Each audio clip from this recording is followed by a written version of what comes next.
Good day, dear students. Welcome back sa tuwang channel, which is Math and Chill. So, gihimo na ako nga channel no para makatabang sa mga estudyante, particularly sa mga taga Davao. Pero kung kasabot ka og Bisaya and dili ka taga Davao, this is also be useful para sa imong kuan. So, ana lang.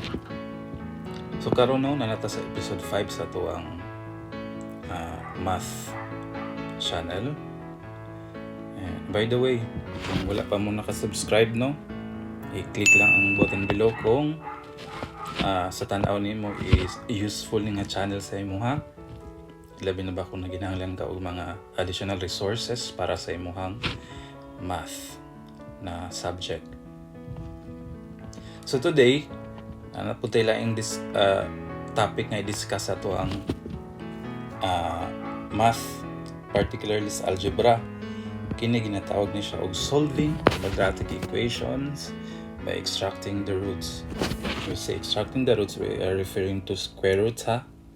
And last time na-discuss na nato no, itong pag-solve sa quadratic equation using the quadratic formula and solving quadratic equation by factoring. Karon napunta sa solving quadratic equation by extracting the square roots.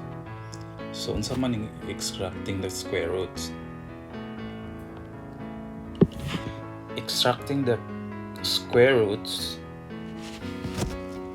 is the method of solving quadratic equations having no linear terms. That is in the form of x squared is equal to k, where k is constant. So unsa man ning linear term? Kato na siyang mga variable nga ang iyang exponent is 1. So kung makakita mo sila og kung makakita ka og equation nga naay variable nga ang iyang exponent is 1, kuha na siya, linear na siya. Kung i-graph nato, ang gitawag na siya og linear kay kung i-graph nato na siya sa Cartesian coordinate or Cartesian plane, ang result ana sa graph is straight line nga. While quadratic equation, parabola, tawag parabola or tong nice curve ana. So balik ta.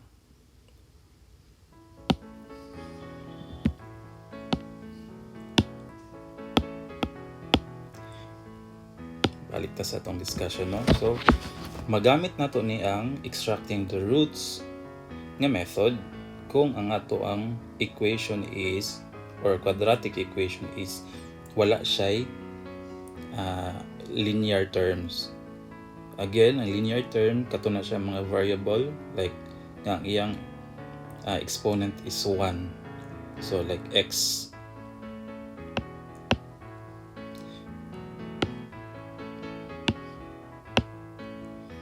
So na mga properties sa quadratic equations. Equations na with no linear terms.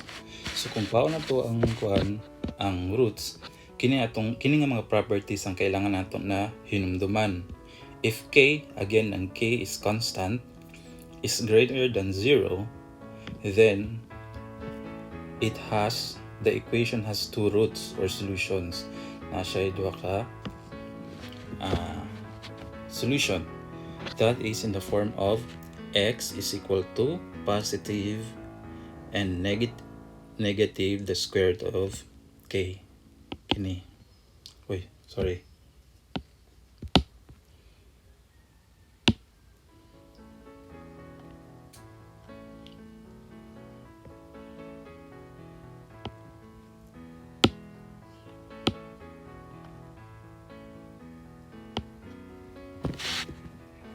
Kini siya. Positive and negative k. Number 2 na property, if k, kung ang constant is equal to 0, then isa lang ang iyahang root or solution, which is 0. So by the way, sa ato ang channel, no, ang zero ayaw mo katingala kung ang zero usahay gamitan ako og ingon anin ako pagkasulat, ha, kay basig ma-misinterpret kung inani lang, basig ma-interpret siya as O alphabet. So kung makita mo ingon ani, zero pasabutan na niya. So klaro.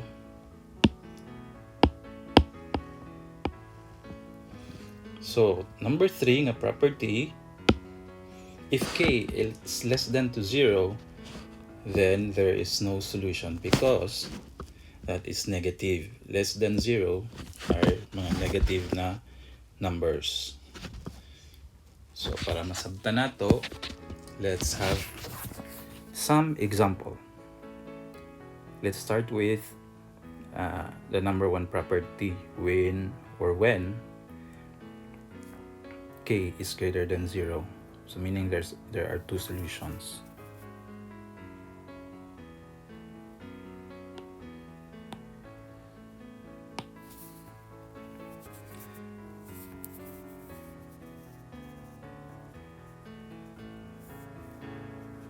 Okay.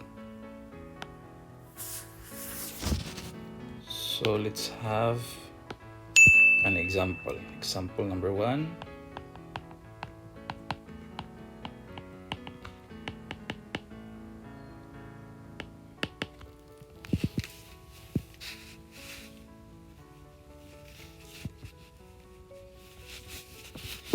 Find the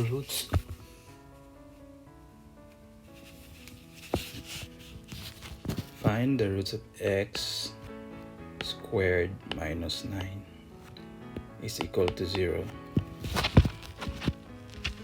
So again, first na to buhaton is i-isolate na to ang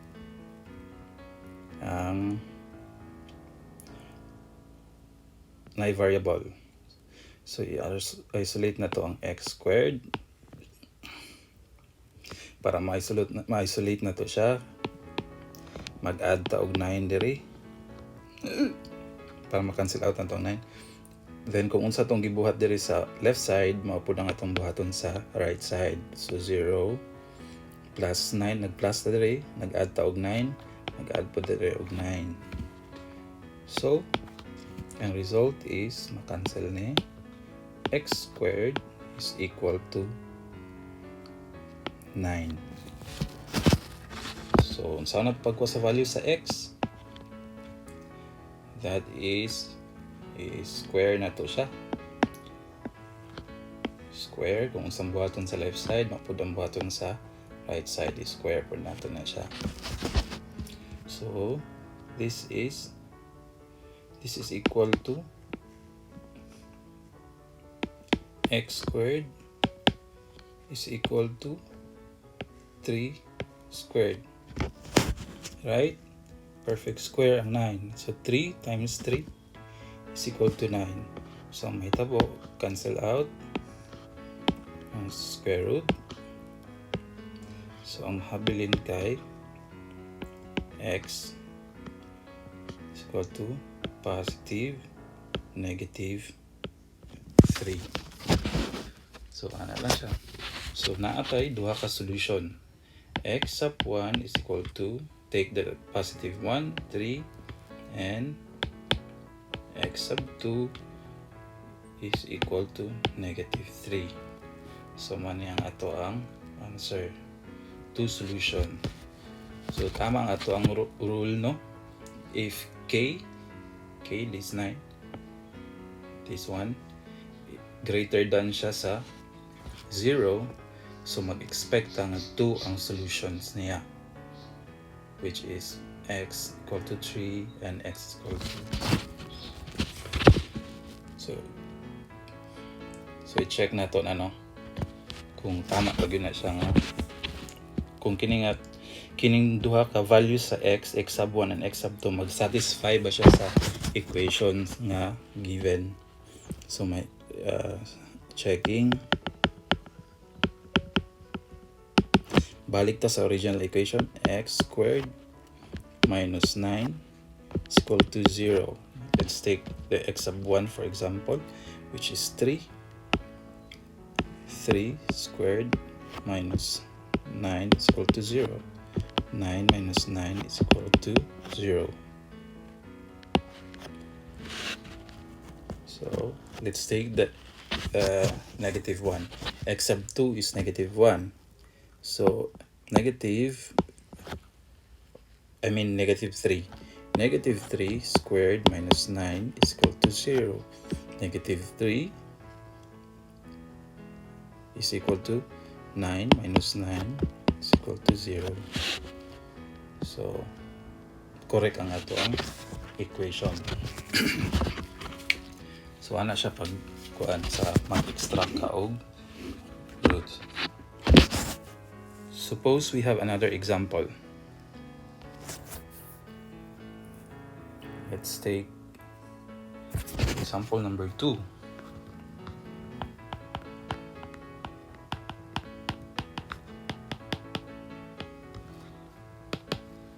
Katong property number 2 na nag-ingon kong ang constant or ang k or ang constant is equal to 0, then isa lang yung solution, which is ang 0. So for example is x squared plus 2 is equal to 2. So again, sa pag-simplify, isolate nato ang variable, which is x squared. Tanggalon nato ning 2. So pagtanggalan ng 2, copy, plus 2 minus taog 2. Again, kung unsa tong gibuhat sa left side, mapudwahaton nato sa right side. So nag-minus taog 2 diri, mag-minus pud taog 2 diri. So this is equal to x cancel is equal to 0. So mauna ang x squared is equal to 0. So ato na siyang i-extract. Square na to na siya. So x squared, makancel na siya. X is equal to square root of 0, 0. So ang ato ang solution is 0. Isa lang. And that is correct with the given equation, because kining equation diri sa taas kini x squared, mahimo mo na siyang 2 plus 2, or 2 minus 2.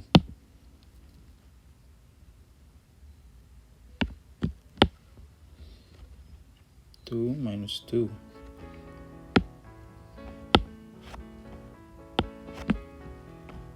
x is equal to 0. Correct. So kung i-check na to na siya, x squared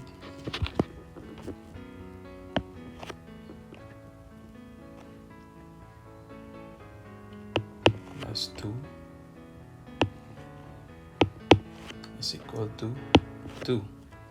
Balik ta sa original equation ha.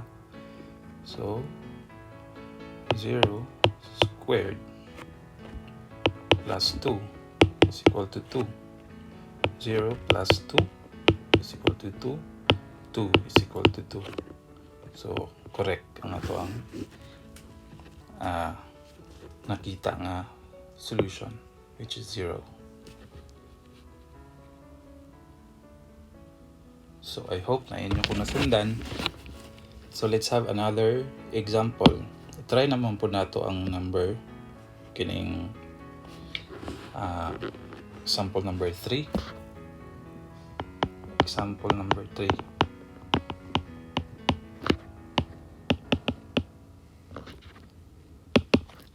Property number 3. Kung less daw ang constant sa 0, then there is no solution. For example, hatagan ta og equation nga x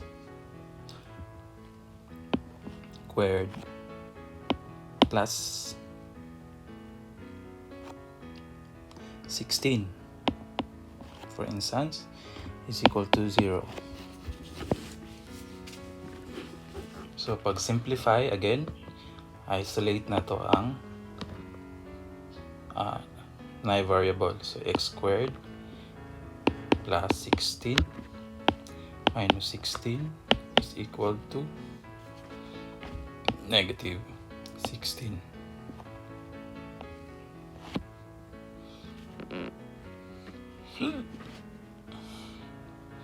So this is equal to x squared equal to negative 16. Tama? So, simplify na to na siya further ha.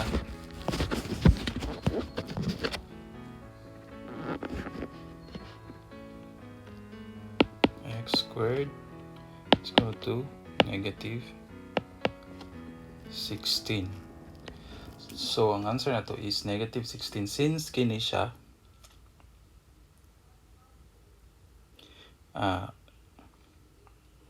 negative number, therefore wala siya solution. Ano man? Ano wala siya solution? Because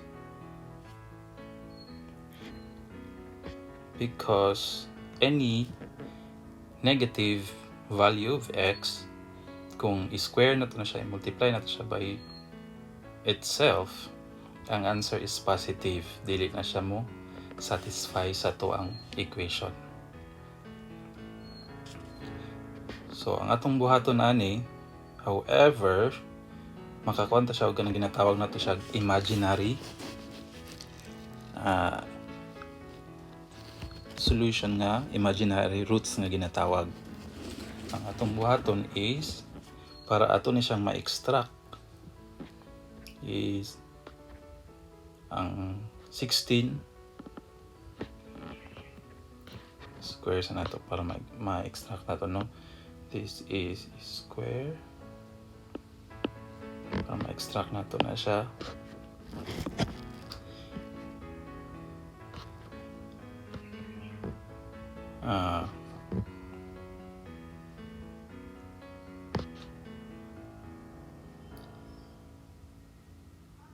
Cancel x.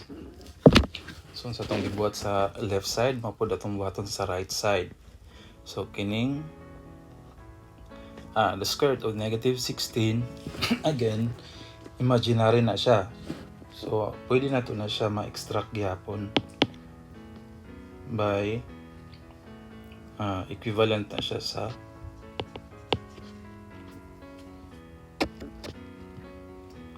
unsa man ang equivalent sa ID number nga pag i-multiply na siya sa 16 kaya ang result is negative 16. That is 16 times negative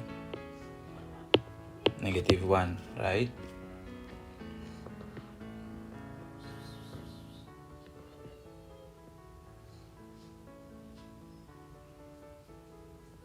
Tama? So x is equal to, wait para mas masabtan.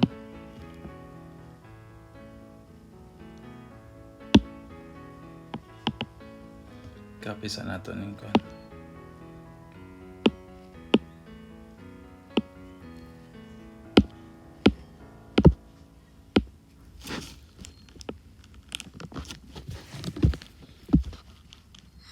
Square root of x squared equal to the square root of 16 times the square root of negative 1. So pag ato na siyang i-simplify, may mo na siyang square root of x squared square root of 16 times square root of negative 1. Siya ako lang dyan na siyang gikuha ng long process para mas masabtan ninyo. So, simplify na to na siya. That is equal to cancel. That is x is equal to square root of 16 is positive negative 4 times the square root of negative 1 is I represent imaginary. So, ang result, x is equal to positive negative 4i. So, mauna niyang ato ang answer. So, again, there's no solution. Only imaginary roots. Wala tayo kanang ginatawag na itong actual jud na kuan. Kaya nga no, balik ta kung i-check na ito na balik ta sa original equations. X squared plus 16 is equal to 0. Right? So, kung ibutan na to, kining 4, we take the negative, the positive, x sub 1. X sub 1. We take the positive 4. Kung i-replace na to siya sa original equation, positive 4 raised to 2 plus 16 is equal to 0. 16 plus 16 is equal to 0. 32 is not equal to 0. So, wala siya na-satisfy ang equation. Same gihapon. So, kung negative ang iyahang kuan, ang iyahang value dire, kini, remember, negative, dili na to siya ma-satisfy equation because any negative number, kung i-square na to na siya, ang result always positive. For example, negative 1 squared. So, square na to na siya, 1 ang result. Negative 2 square, 4 ang result. So, dili ma-satisfy ang atong negative na value. So, wala siya solution. So, maora ni ang ato ang answer. No solution. Let's have some more example or another one last example.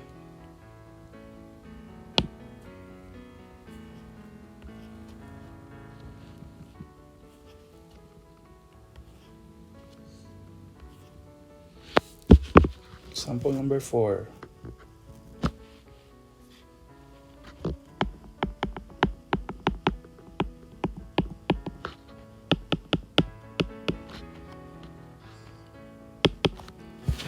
How about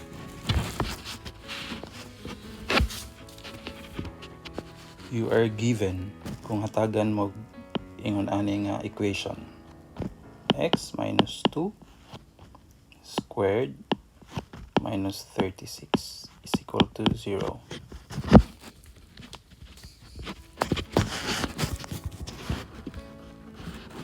So ang atong buhaton equivalent na siya sa, again, isolate na to ang x squared minus 36 plus 36 is equal to 36.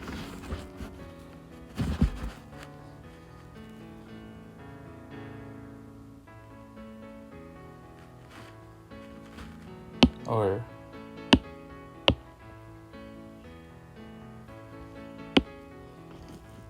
0 plus 36. Right? Kung sa itong buhaton sa left side, nag-add to 36, mabulat ang baton sa right side. So i-simplify na to, copy x minus 2 squared, cancel, is equal to 36.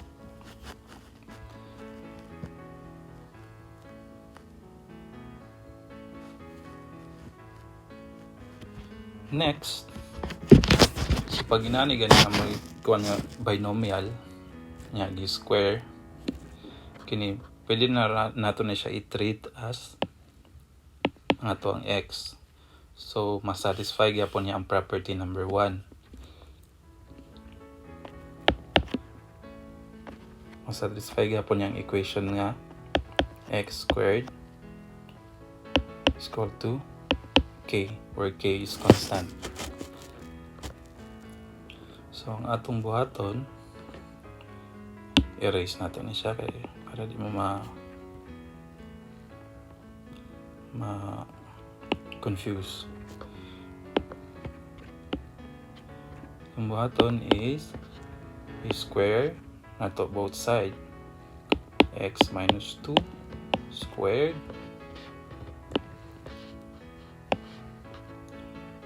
equal to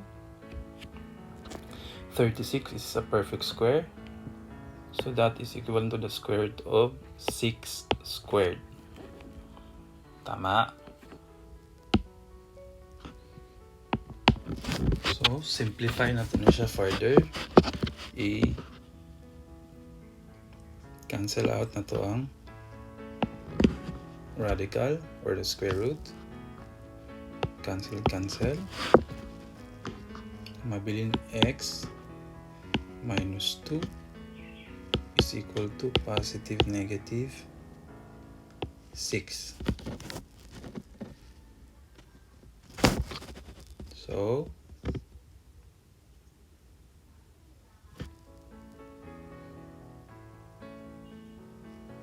this is equal to x minus 2, eliminate na ito ng 2, mag-add ta og 2 is equal to positive negative 6 plus 2.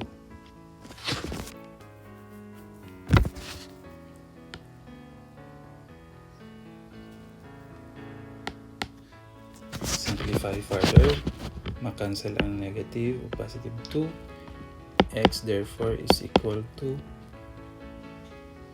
2 positive negative 6.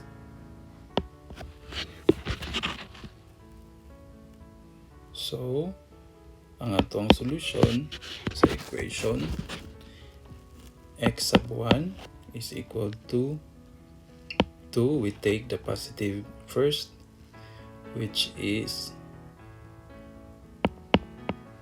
positive 6, x sub 1 is equal to 8. X sub 2,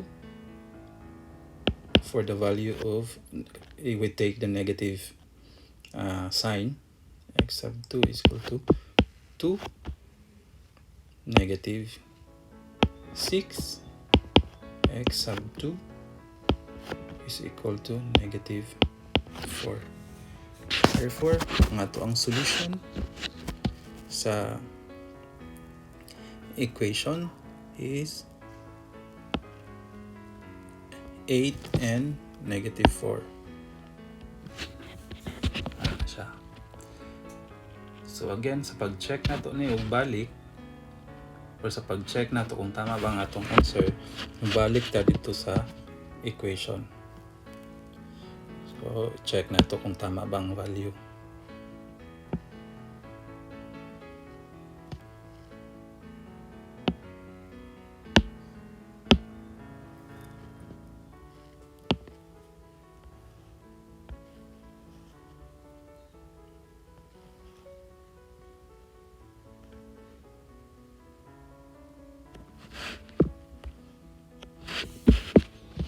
So checking.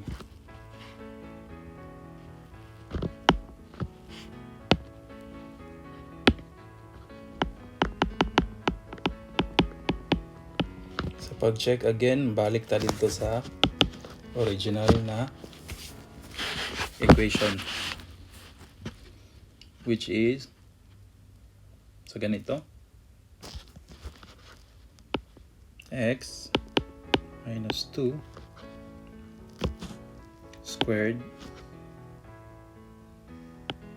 minus 36 is equal to 0. So ito itong dua ka value, x sub 1 na to, ang 2 ka solution is 8, while x sub 2 is negative 4. So i-replace na nato na siya. So when x is equal to 8, that is 8 minus 2 squared minus 36 is equal to 0. That is 8 minus 2 is 6 squared minus 36 is equal to 0. Therefore,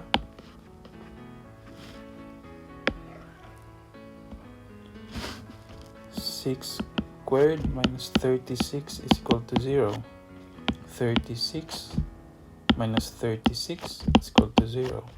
0 is equal to 0. So tama ang atong isa ka value sa x na 8. So let's check x sub 2, negative 4, kung satisfy ba gyapon sa equation. So we have when x is equal to negative 4. So let's say, balik ta sa original equation, x minus 2 is squared minus 36 is equal to 0. Replace lang nato ang value sa x, negative 4 minus 2 squared minus 36 is equal to 0. This is negative 6 squared minus 36 is equal to 0. 36, any negative number is square will result to positive number. So 36 minus 36 is equal to 0. 0 is equal to 0. Check. Therefore, tama ang atong answer na ang value sa x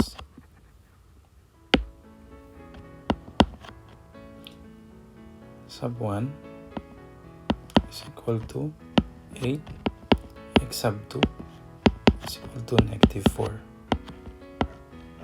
So, balik na dito sa tong answer. This one.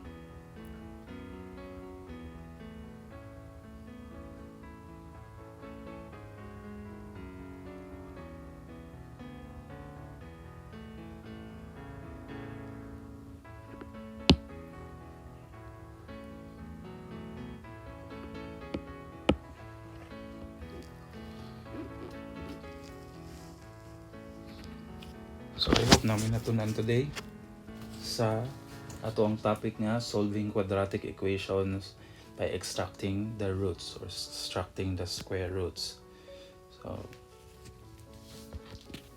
So that's all for today. Thank you.